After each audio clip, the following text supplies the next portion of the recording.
तो ये जो जल की सततता, जो कॉलम की सततता बना के रखते हैं, ये वाटर कॉलम जो है, ये हमने शुरू में पढ़ा था, ये कहाँ से क्रिएट हो रहा था? ये भूमि, सॉइल के अंदर जो जल है वो अपनी डिफ्यूजन प्रेशर डेफिसिट की वजह से मूल रोम में प्रवेश करता है। फलस्वरूप मूल रोम का जो डीपीडी है वो बढ़ जाता है, और जल जो है वो आगे से आगे विसरण दाब न्यूनता के फलस्वरूप, है ना, अपनी कॉर्टेक्स से होता है वो एंडोडर्मिस, और एंडोडर्मिस से जाइलम स्टेम तक पहुंच जाता है।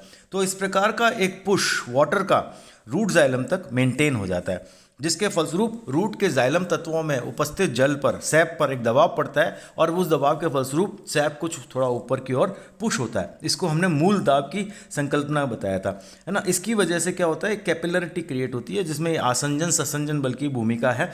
और ये जल का जो स्तंभ है, ये जाइलम रूट से जाइलम स्टेम, और जाइलम स्टेम से जाइलम ब्रांच, और जाइलम ब्रांच से लीफ जाइलम तक कनेक्ट होता है। तो ये एक ऐसा कंटिन्यूस कॉलम क्रिएट हो जाता है इनके टिश्यूज़ के बीच में। तो वो उसको हमने कंटिन्यूटी ऑफ वाटर कॉलम के नाम से संबोधित किया है ना।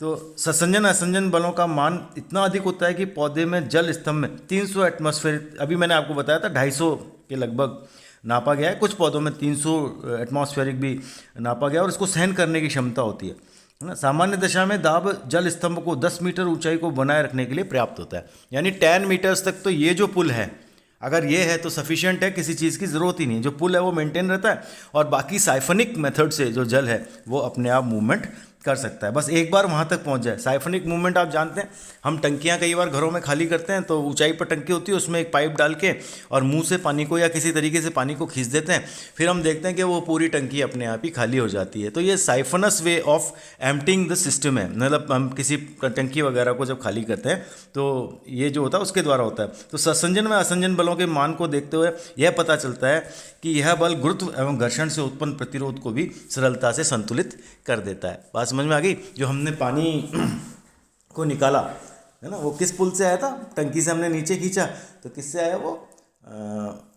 ग्रेविटेशन की तरफ, जियो पॉजिटिव ग्रेविटेशन के द्वारा वो नीचे की ओर निकल गया। किंतु पादपों में इसका विपरीत होता है। तो इस विपरीत मान को बैलेंस करने का जो काम है वो असंजन ससंजन बल करता है, और वो उस जल के स्ट्रैंड को जाइलम के अंदर रोके रखता है, थामे रखता है।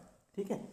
अब जो इसमें तीसरा सिद्धांत, महत्वपूर्ण सिद्धांत आया, वो है वाष्पोत्सर्जन पुल, ट्रांसपिरेशन पुल। हम सब जानते हैं कि जो पौधे हैं उसमें पत्तियों द्वारा प्रकाश की उपस्थिति में वाष्पोत्सर्जन होता है। जब जब तापमान बढ़ता है तो पौधे की जो कंडेंसेशन की क्रिया है, जो उसके पौधे को ठंडा रखने की प्रक्रिया है, वह पत्तियों के निचली सतहों से प्राय की जाती है। वैसे तो दोनों सतहों से होता है, लेकिन पिछली निचली सतह से सामान्य स्थितियों में पृष्ठाधारी पढ़ने के लिए हम बात करें तो वो होती है। तो फलस्वरूप क्या होगा? जो पत्ते की मीजोफिल कोशिकाएँ हैं, जो पर्णमध्योतक सेल्स हैं, है ना, जो मीजोफिल सेल्स हैं, उनमें से जल वाष्प के रूप में स्टोमेटा के द्वारा बाहर निकलता है। फलस्वरूप एक जो विसरण दाब न्यूनता उसमें क्रिएट होती है जल के निकल जाने से, उसकी सांद्रता बढ़ती है। किसकी तुलना में? अपनी आसपास की कोशिकाओं की तुलना में। तो उन आसपास की मीजोफिल कोशिकाओं से जल उन मीजोफिल कोशिकाओं में आ जाता है जिनमें से कि जल वाष्प बन के उड़ चुका है। अब यह एक पुल ऐसा क्रिएट होता है स्टोमेटा के द्वारा कि सीधा यह पत्ती के जाइलम तक पहुंच जाता है। फलस्वरूप पत्ती के जाइलम से जो जल है वो उस पुल से खिंचता है और पत्ती के जाइलम की तरफ आ जाता है। तो पत्ती के जाइलम में पहुंचने के उपरांत वह पत्ती के जो जिस शाखा से जुड़ी हुई है उस पर आता है, उस शाखा के जाइलम में आता है, उस शाखा के जाइलम से वह स्तंभ के जाइलम तक पहुंचता है, और स्तंभ के जाइलम से पहुंचने के उपरांत वह मूल के जाइलम से तक पहुंच जाता है। तो अब यहाँ दो चीज़ें हो गई, रादर तीन चीज़ें हो गई। पहली चीज़ है एक जो पुल क्रिएट हुआ, जो मैंने पाइप का, साइफन का आपको जब बताया था तो मैंने कहा था मुंह से या किसी चीज़ से खींचते हैं। तो यहाँ पर कौन खींच रहा है? यहाँ पर एक प्राकृतिक क्रिया जल को ऊपर की ओर खींच रही है, वह है वाष्पोत्सर्जन। और उस वाष्पोत्सर्जन के फलस्वरूप जो विसरण दाब की न्यूनता पत्ती की मीजोफिल कोशिकाओं में होती है, वह सतत रूप से खींचती हुई रूट तक पहुँचती है। मूल के जो हमने बताया, जो आपका मूल दाब क्षेत्र है ना, जहाँ पर कि मेन जो पूल बन रहा है, जहाँ पर जल अपने आप विसरण दाब न्यूनता के फलस्वरूप आकर इकट्ठा हो रहा है वहाँ तक पहुँच जाता है। और इन दोनों मूल दाब और पत्ती का जो वाष्पोत्सर्जन पुल है, उन दोनों के बीच की जो स्थिति है वो स्तंभ या शाखा के जाइलम को धारण रखने की है और उसको धारित रखने का काम करता है ससंजन आसंजन बल। तो ये एक कंटिन्यूटी का प्रोसेस बन गया कि जहाँ पर पत्ती के द्वारा वाष्पोत्सर्जन होकर जल की हानि हो रही है और उस हानि की पूर्ति एक तनाव के द्वारा तने के जाइलम या संवहनी ऊतकों के द्वारा की जा रही है और अल्टीमेटली जो उसका वाटर पूल है, जो वाटर सोर्स है, वो जमीन भूमि में उपस्थित जल है। ठीक है, तो ये जो पुल है इसके द्वारा जो जड़ में उपस्थित जल है वो पत्तियों तक पहुंचता है और पत्तियों द्वारा वाष्पोत्सर्जन से वाष्प के रूप में बाहर की ओर निकल जाता है।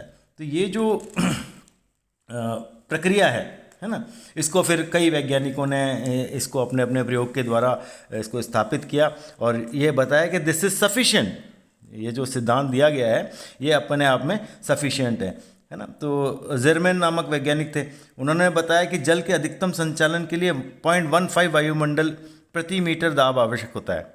ठीक है, तो जल के पर्याप्त ऊंचाई तक चढ़ने के लिए पर्याप्त लगभग 45 वायुमंडल दाब की जल भिन्नता की आवश्यकता होती है। तो जब अभी मैंने आपको बताया कि ये तो जो हमने गणना की गई तो ये तो लगभग 250 वायुमंडलीय दाब तक जाता है और यह जो 45 वायुमंडल दाब है ये 400 फीट ऊंचाई में चढ़ने के लिए सक्षम होता है ना।